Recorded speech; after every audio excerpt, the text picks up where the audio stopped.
धक्कादायक. तिरुपती बालाजी मंदिरात मागील 4 वर्षापासून डुक्कर, बीफ फॅट, तूप व माशाच्या तेलापासून लाडू व प्रसाद बनवला जात होता.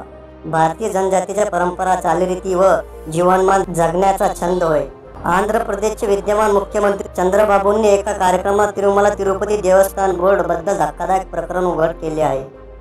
त्यात वायआरएसचे माजी मुख्यमंत्री जगन रेड्डीच्या काळात तिरुमला तिरुपती देवस्थानाने Karnataka milk federation company Nandini कंपनीकडून तूप घेणे बंद केले होते. त्यांनी हे करण्याचे कारण असे दिले आहे की नंदिनी कंपनीचे तुपाचे भाव वाढले असताना पैशाची कमतरता झाली होती. 2023 मध्ये जगन रेड्डी सरकारच्या काळातच त्यांनी AR डेअरी पासून तूप घेण्यास सुरुवात केली. पण त्या लाडूमध्ये शुद्ध तूप न घालता त्यामध्ये ढोराची व डुकराची चरबी मिसळून लाडू बनवले जात होते.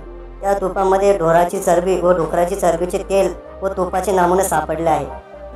जुलै महिन्यात तुपाचे नमुने गुजरातच्या लॅबला पाठवण्यात आले होते, ज्यांची रिपोर्ट 18 सप्टेंबरला आली. यात तुपातील आढळलेल्या वेगवेगळ्या घटकांचा उल्लेख केला आहे. त्यात फिश ऑइल, माशांचे तेल, बीफ टॅलो म्हणजेच ढोराच्या चरबीपासून बनवलेले तूप तेल, लाड, स्वयंपाकात वापरण्याची डुकराची चरबीने बनवलेले पदार्थ.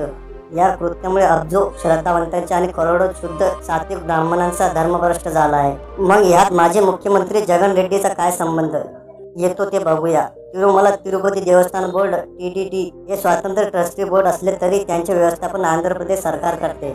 या बोर्डमधील बहुतांश सदस्य YRS पक्षाचे आमदार, खासदार, तामिळनाडूमधील DMK स्टॅलिन यांच्या पक्षाचे आमदार, खासदार, 2 प्रशासकीय अधिकारी यांचा समावेश असतो. शासनात असताना तत्कालीन माजी मुख्यमंत्री जगन रेड्डीच्या कानावर हा निर्णय पडला नसेल हे अशक्यच आहे. मागील वर्षी TTD बोर्डाचे चेअरमन करुणाकर रेड्डी यांच्यावर ख्रिश्चन असल्याचा आरोप करण्यात आला होता. तो त्यांनी फेटाळला, पण संशयानुसार त्यांचे ख्रिश्चन धर्मियांच्या कार्यक्रमातील फोटो व्हायरल झाले होते. TTD बोर्डमधील काही राजकीय सदस्य DMK, YRS यांच्या सोशल मीडियावर पक्षाच्या विचारसरणीनुसार हिंदू विरोधी पोस्ट टाकत असतात.